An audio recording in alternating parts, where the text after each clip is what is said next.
आपको दिखा रहे हैं, दिल्ली पहुंच गए हैं प्रधानमंत्री नरेंद्र मोदी और ये तस्वीरें आपकी टेलीविजन स्क्रीन पर। तो ये तस्वीरें सीधी आपको दिखा रहे हैं दिल्ली से और प्रधानमंत्री नरेंद्र मोदी का स्वागत करने के लिए बीजेपी के राष्ट्रीय अध्यक्ष जेपी नड्डा मौजूद हैं, जो कि गुलाब का फूल देके उन्होंने स्वागत किया और साथ ही बीजेपी के तमाम बड़े नेता, ये आप देख सकते हैं आपकी टेलीविजन स्क्रीन पर। तो ये एक्सक्लूसिव तस्वीरें आपको दिखा रहे हैं और इससे पहले बेंगलुरु पहुंचे थे प्रधानमंत्री और उसके बाद में अब पीएम दिल्ली पहुंच चुके हैं। हालांकि पहले दिल्ली पहुंचने का सीधा कार्यक्रम था, लेकिन उसके बाद में कार्यक्रम में चेंजेस किए गए चंद्रयान 3 की सॉफ्ट लैंडिंग के बाद में। तो बीजेपी के कई सांसद प्रधानमंत्री का स्वागत करने के लिए पालम एयरपोर्ट पर पहुंचे और एयरपोर्ट के बाहर की ही ये तस्वीरें आपको सीधी दिखा रहे हैं और कुछ ही देर में प्रधानमंत्री संबोधित भी करेंगे। इससे पहले जब वो बेंगलुरु पहुंचे तब भी उन्होंने कई बड़ी बातें रखी और कई बड़े ऐलान भी प्रधानमंत्री नरेंद्र मोदी ने बेंगलुरु से किए।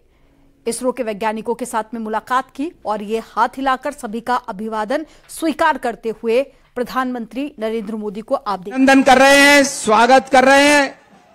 अभिनंदन है भाई, अभिनंदन है, स्वागत है भाई, स्वागत है, स्वागत है भाई, स्वागत है, मोदी जी का स्वागत है। आदरणीय जगत प्रकाश नड्डा जी, देश के प्रधानमंत्री आदरणीय नरेंद्र मोदी जी का अंगवस्त्र के साथ अभिनंदन कर रहे हैं, स्वागत कर रहे हैं। अब मैं राष्ट्रीय अध्यक्ष आदरणीय नड्डा जी से निवेदन कर रहा हूं कि 2 शब्द वह कहें। आदरणीय नड्डा जी। स्वागत है भाई, स्वागत है, स्वागत है भाई, स्वागत है, स्वागत है भाई, स्वागत है, स्वागत है भाई, स्वागत है। आज के इस कार्यक्रम में हम सबके बीच में उपस्थित भारत के यशस्वी प्रधानमंत्री सम्माननीय नरेंद्र मोदी जी,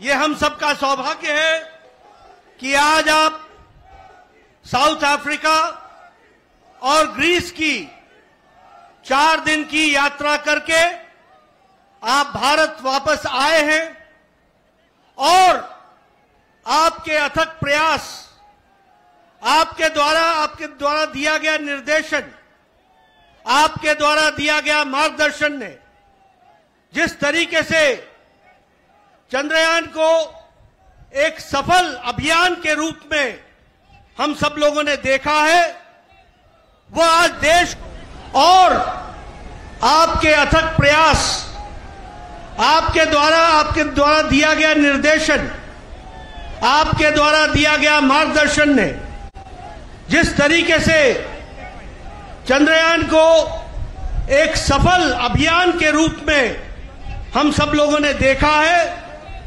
वो आज देश को गौरवान्वित कर रहा है, गर्व से भर रहा है। और ऐसे समय पर जब आप दिल्ली वापस आए हैं तो दिल्ली में देश के कोने कोने से रहने वाले, दिल्ली में बसने वाले ऐसे सभी नागरिकों ने आपका नागरिक अभिनंदन करने का तय किया। मैं इन सब की ओर से और अपनी ओर से भी आपका यहां आने पर हार्दिक अभिनंदन करता हूं और स्वागत करता हूं। यह हम सबके लिए गौरव का विषय है। देश गौरव कर रहा है, गर्व महसूस कर रहा है चंद्रयान की सफलता के लिए, सफल प्रक्षेपण के लिए और आपके मार्गदर्शन के दृष्टि से एक बहुत बड़ी सफलता और एक बहुत ही खुशी का अनुभूति करने का देशवासियों को सौभाग्य मिला है। आपका समर्पण, आपका कमिटमेंट, आपका समर्पित भाव से देश की सेवा करना और देश को आगे ले जाने वालों के साथ आपका जो समर्पित भाव है वह इस बात से दर्शाता है कि जब आप अपनी यात्रा ग्रीस में आपने समाप्त की और आप ग्रीस से जब आप वायुयान से उड़े तो आप सीधे बंगलुरु गए सुबह 6 बजे और वहां पहुंच करके आपने हमारे साइंटिस्ट, हमारे वैज्ञानिक, इसरो के साइंटिस्ट जिन्होंने जी जान मेहनत करके भारत को यह कीर्तिमान स्थापित करने का कार्य किया है, उनकी पीठ थपथपाने में, उनको प्रोत्साहन देने में कोई कसर नहीं छोड़ी और सीधे आप बंगलुरु गए। सुबह 6 बजे आपका वहां पर लैंडिंग हुई है। और हम सब लोग जानते हैं, जब हम उजाले को देखते हैं तो अंधकार को भी याद रखना चाहिए। 2019 में जब चंद्रयान 2 सफल नहीं हो पाया था, सभी हताश थे। उस समय प्रधानमंत्री मोदी जी आपने आगे बढ़ करके देश को हौसला दिया था, साइंटिस्ट को हौसला दिया था, वैज्ञानिकों को हौसला दिया था और आपने कहा था कोई बात नहीं, आगे चलो, सफलता हमारी होगी, सिद्धि हमारी होगी। आज उसका नतीजा है कि 2023 में चंद्रयान 3 सफल हुआ है। इसका हम सब लोग बहुत बहुत आपको बधाई भी देते हैं। और जिस तरीके से आपने विपदा के काल में जब अंधकार छाया हुआ था तो जो देश को हौसला दिया वह आज सिद्धि का कारण बना है, यह भी हम सबको समझना चाहिए। आज वैज्ञानिक क्षेत्र में और स्पेस क्षेत्र में देश ने अपने आप को स्थापित कर दिया है। दुनिया के नजरों में हमारा कद बढ़ा है। दुनिया के नजरों में भारत के साइंटिस्ट, भारत का अनुसंधान, भारत का कार्य, इसको दुनिया ने सराहा है। और इस सिद्धि का जो निर्देशन हुआ है वो आदरणीय प्रधानमंत्री जी आपके पल पल, हर पल, छोटी छोटी बातों का ध्यान रखते हुए निर्देशित करने का नतीजा आज हम सबको एक शांत, एक सुखद अनुभव करने का सौभाग्य दे रहा है।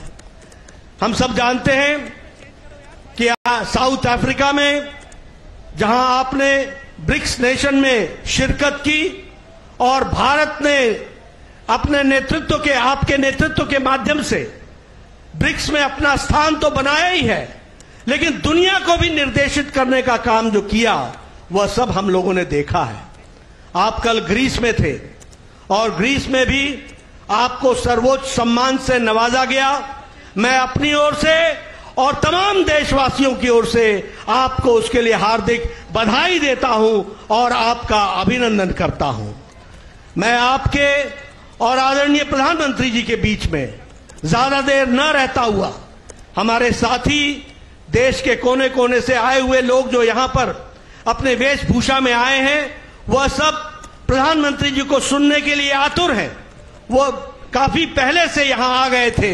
मैं आपके और प्रधानमंत्री जी के बीच में ज्यादा समय न रहता हुआ मैं प्रधानमंत्री जी से निवेदन करूंगा कि वह हम सब का मार्गदर्शन करें और हम विश्वास दिलाते हैं कि हम आपके बताए रास्ते पर अवश्य चलेंगे और देश को सिद्धि की ओर ले जाएंगे। बहुत आदरणीय प्रधानमंत्री जी।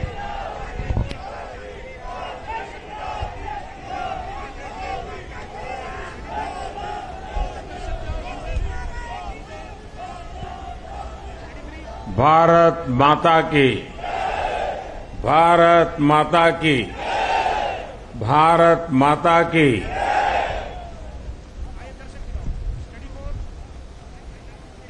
आज प्रातः मैं बेंगलुरु में था। सुबह बहुत जल्दी पहुंचा था।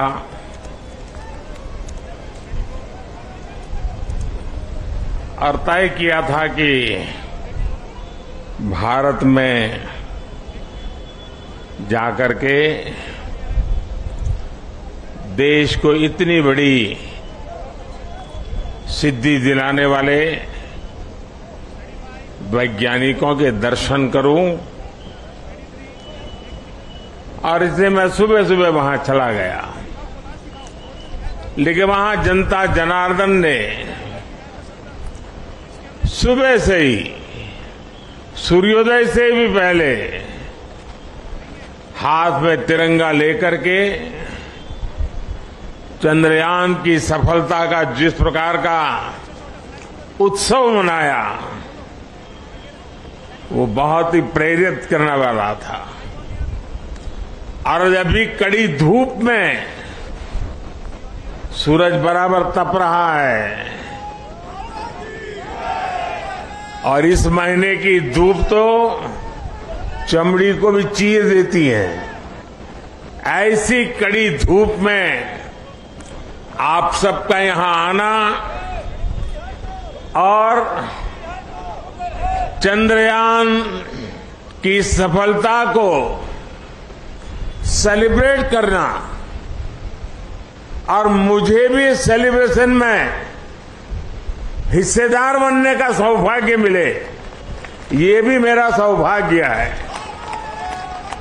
और मैं इसके लिए आप सबका अभिनंदन करता हूं। आज जब मैं इसरो पर सुबह पहुंचा था तो चंद्रयान द्वारा जो तस्वीरें ली गई थी, उन तस्वीरों को पहली बार रिलीज करने का भी मुझे सौभाग्य मिला। शायद अब तो आपने भी टीवी पर वो तस्वीरें देखी होगी। वो खूबसूरत तस्वीरें अपने आप में एक बहुत बड़ी वैज्ञानिक सफलता की एक जीती जागती तस्वीर हमारे सामने प्रस्तुत हुई। आमतौर पर एक परंपरा है दुनिया में कि इन प्रकार के सफल अभियान के साथ उस पॉइंट का कोई न कोई नाम दिया जाए। तो बहुत सोचने के बाद मुझे लगा, और आज जहां पर चंद्रयान 3 ने लैंड किया हुआ है, उस पॉइंट को एक नाम दिया गया और नाम दिया है शिव शक्ति।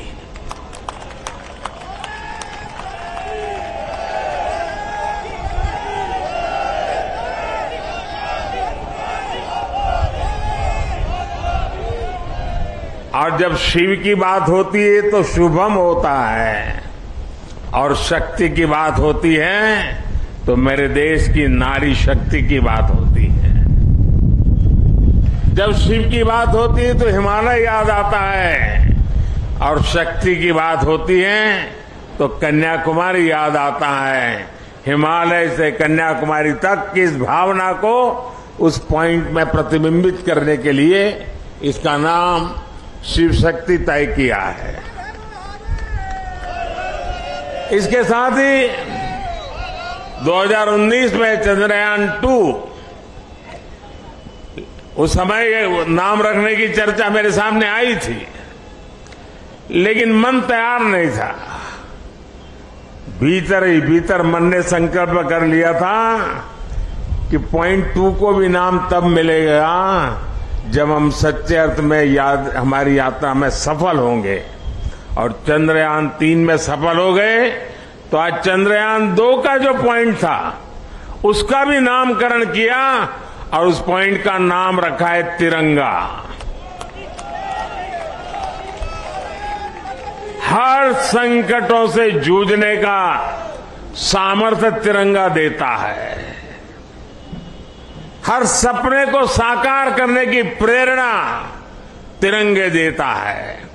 और इसलिए 2 में विफलता मिली, 3 में सफलता मिली, तो प्रेरणा बन गई तिरंगा। और इसलिए जो पॉइंट 2 चंद्रयान 2 जो पॉइंट के रूप में अब तिरंगा के रूप में जाना जाएगा। और भी एक महत्वपूर्ण बात आज सुबह मैंने कही है। 23 अगस्त भारत की वैज्ञानिक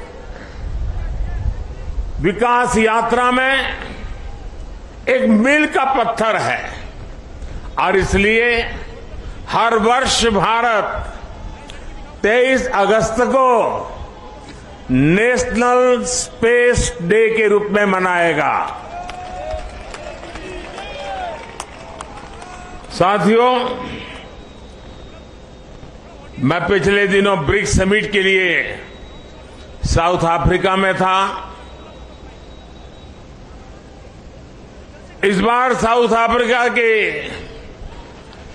ब्रिक्स समिट के साथ साथ पूरे अफ्रीका को भी वहां निमंत्रित किया गया था और ब्रिक्स समिट में मैंने देखा शायद ही दुनिया का कोई व्यक्ति हो जिसने चंद्रयान की बात न की हो, बधाई न दी हो। और जो बधाइयां मुझे वहां मिली है वो आते ही मैंने सब वैज्ञानिकों के सामने उनको सुपुर्द कर दी है और आप सबको भी सुपुर्द कर रहा हूं कि पूरे विश्व ने बधाइयां भेजी है। साथियों, हर कोई ये जानने का प्रयास करता था चंद्रयान की यात्रा के संबंध में, ये कालजयी उपलब्धि के संबंध में और नया भारत, नए सपने, नए संकल्प और नई सिद्धि एक के बाद एक दुनिया के अंदर एक नया प्रभाव अपना भारत के तिरंगे का सामर्थ्य अपने सफलताओं के आधार पर, अचीवमेंट्स के आधार पर आज दुनिया अनुभव भी कर रही है, स्वीकार भी कर रही है और सम्मान भी दे रही है। साथियों, ब्रिक्स समिट के बाद मेरा ग्रीस जाना हुआ। 40 साल बीत गए, भारत के किसी प्रधानमंत्री ने ग्रीस की यात्रा नहीं की थी। मेरा सौभाग्य है कि बहुत सारे काम जो छूट जाते हैं मुझे ही करने होते हैं।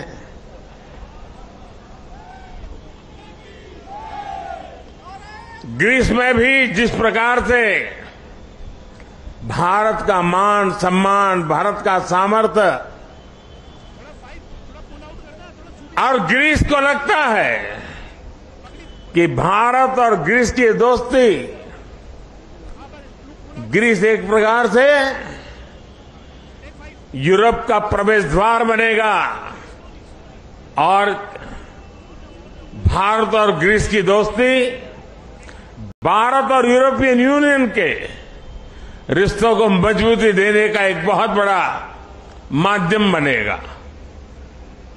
साथियों, आने वाले दिनों में कुछ दायित्व हमारे भी हैं।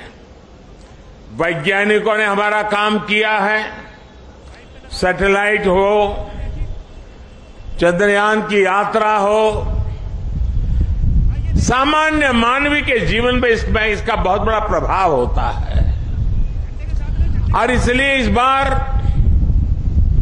मेरे देश की युवा शक्ति को विज्ञान के प्रति रुचि बढ़े, टेक्नोलॉजी के प्रति रुचि बढ़े।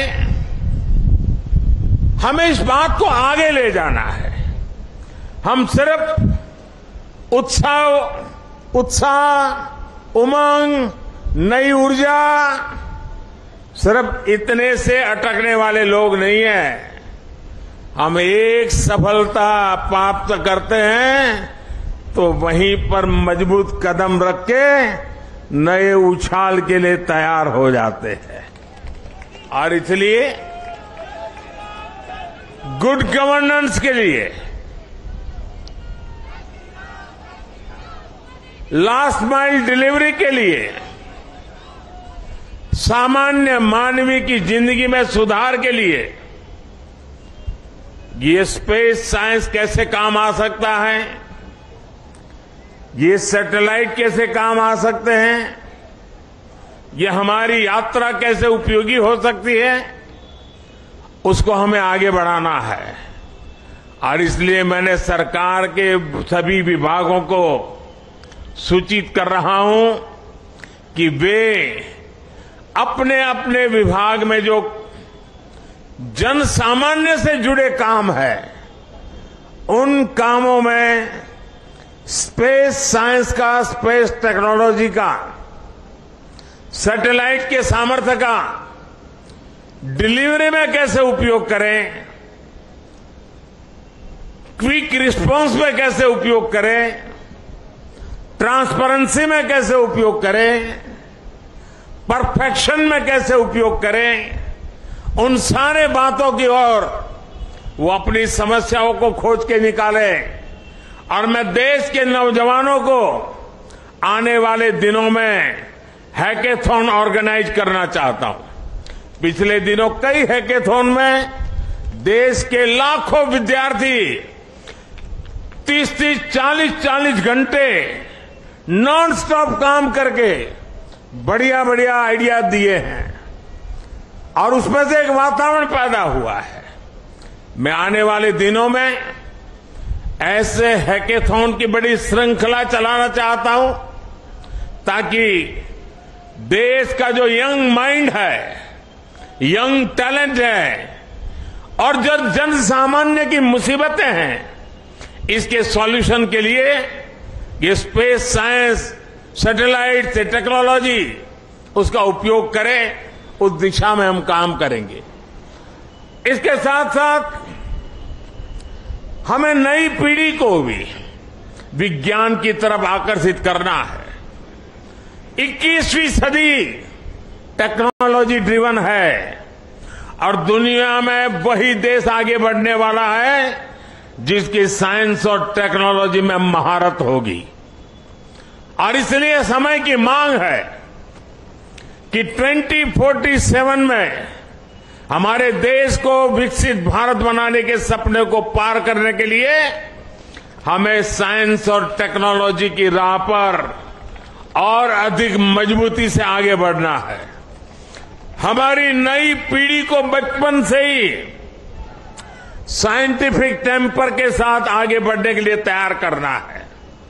और इसलिए ये जो बड़ी सफलता मिली है, ये जो उमंग है, उत्साह है, उसको अब शक्ति में चैनलाइज करना है।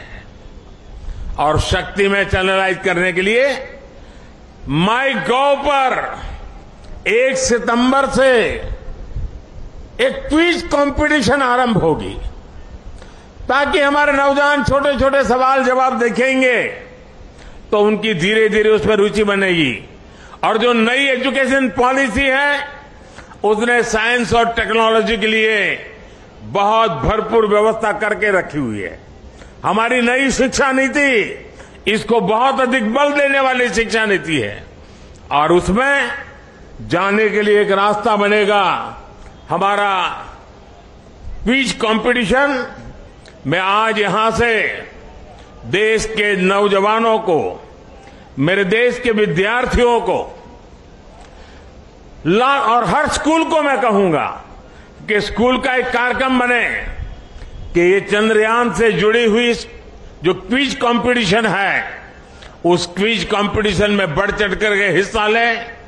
देश के करोड़ों करोड़ों युवा इसका हिस्सा बने और हम इसको आगे ले जाएं।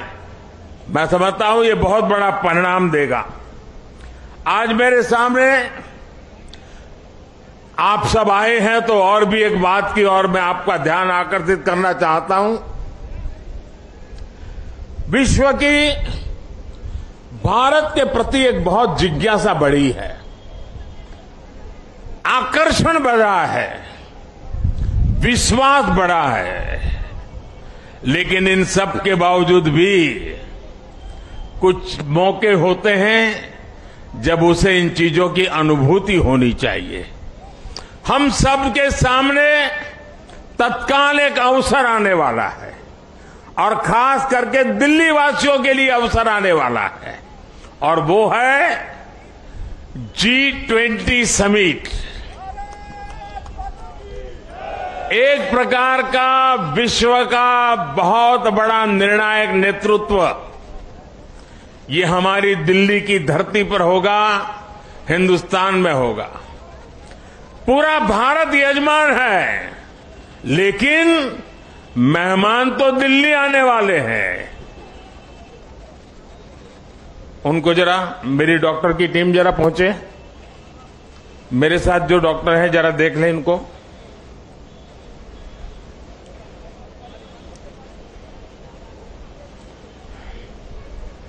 उनको हाथ पकड़ के ले जाइए, बिठा दीजिए कहीं और जूते वगैरह खोल दीजिए।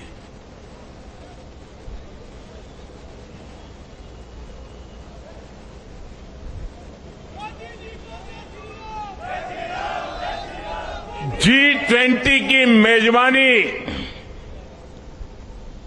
पूरा देश मेजबान है, लेकिन ज्यादा से ज्यादा जिम्मेवारी मेरे दिल्ली के भाइयों बहनों की है, मेरे दिल्ली के नागरिकों की है।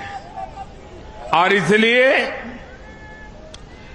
देश की साख पर रत्ती भर भी आंच न आए, ये हमारे दिल्ली को करके दिखाना है। देश की आन बान शान का झंडा ऊंचा करने का सौभाग्य मेरे दिल्ली के भाइयों बहनों के पास है। और इतनी बड़ी मात्रा में विश्व से मेहमान आते हैं तो असुविधा तो होती ही होती है। अपने घर में भी अगर 5-7 मेहमान आ जाए तो घर के लोग मुख्य सोफा पे नहीं बैठते, अगल वाली छोटी सी चेयर पर बैठ जाते हैं, क्योंकि मेहमान को जगह देते हैं। हमारे यहां भी अतिथि देवो भव के हमारे संस्कार है। हमारी तरफ से जितना ज्यादा मान सम्मान स्वागत हम दुनिया को देंगे, वो सम्मान अपना बढ़ाने वाले हैं, हमारा गौरव बढ़ाने वाले हैं, हमारी साख बढ़ाने वाले हैं। और इसलिए सितंबर में 5 तारीख से लेकर के 15 तारीख तक बहुत सारी गतिविधियां यहां रहेगी। मैं दिल्ली वासियों से आने वाले दिनों में जो असुविधा होने वाली है उसकी क्षमा याचना आज ही कर लेता हूं, और मैं उनसे आग्रह करता हूं, ये मेहमान हम सबके हैं। हमें थोड़ी तकलीफ होगी, थोड़ी असुविधा होगी, ट्रैफिक की सारी व्यवस्थाएं बदल जाएगी, बहुत जगह पे हमें जाने से रोका जाएगा, लेकिन कुछ चीजें आवश्यक होती है। और हम तो जानते हैं, परिवार में अगर शादी भी होती है ना, तो घर के हर लोग कहते हैं अगर नाखून काटते समय थोड़ा सा अगर खून निकल गया हो तो भी लोग, अरे भाई संभालो, घर में अवसर है, कुछ चोट नहीं लगनी चाहिए, कुछ बुरा नहीं होना चाहिए। तो ये अपना बड़ा अवसर है।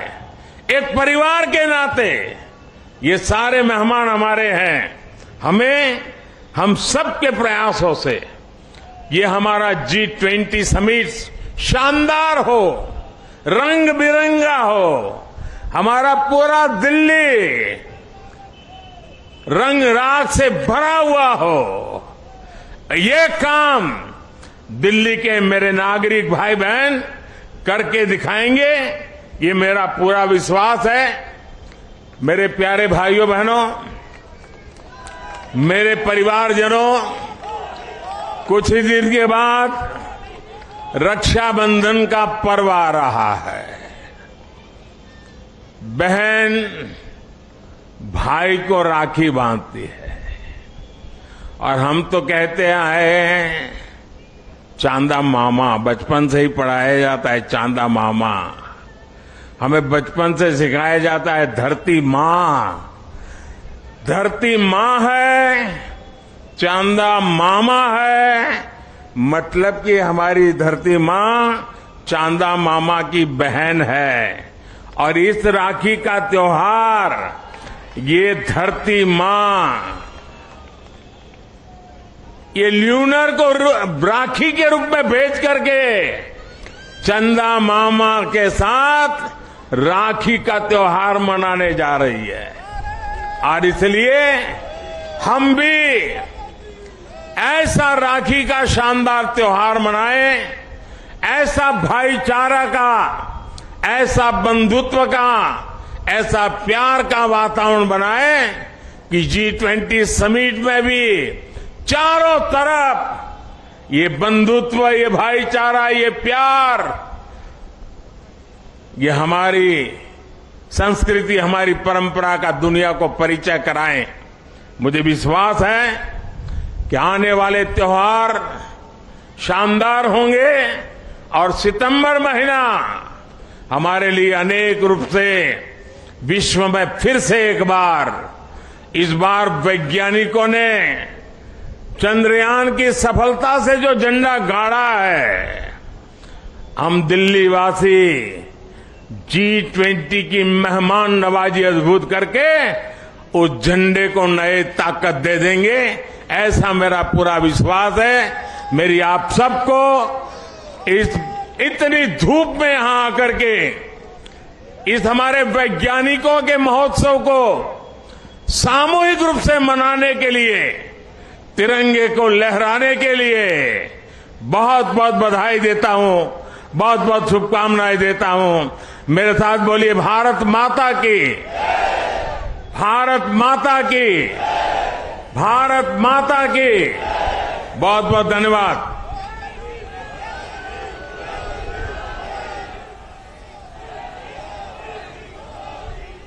तो दिल्ली में पीएम मोदी का भव्य स्वागत किया गया। प्रधानमंत्री मोदी ने मंच से संबोधित करते हुए एक बार फिर से इसरो के वैज्ञानिकों की प्रशंसा की, उनका धन्यवाद किया और साथ ही विज्ञान के क्षेत्र में भारत के विजन का जिक्र भी किया और आने वाले रक्षाबंधन को बेहद भव्य तरीके से मनाने के लिए लोगों को प्रेरित किया। एक बार फिर से उन्होंने बात दोहराई कि बचपन से ही कहावतों में चंदा मामा कहे गए हैं, धरती को मां बताया गया है और इसलिए चंद्रयान 3 की यह कामयाबी, चांद के साउथ पोल पर उसकी लैंडिंग के बाद आने वाला त्योहार, उसी को डेडिकेट करते हुए भव्य रूप से मनाया जाना चाहिए। प्रधानमंत्री मोदी की बड़ी बातें रही कि विज्ञान में ग्लोबल लीडर बनने जा रहा है भारत। भारत के प्रति विश्व की अब जिज्ञासा बढ़ चुकी है, विश्व का आकर्षण अब भारत के प्रति बढ़ा है।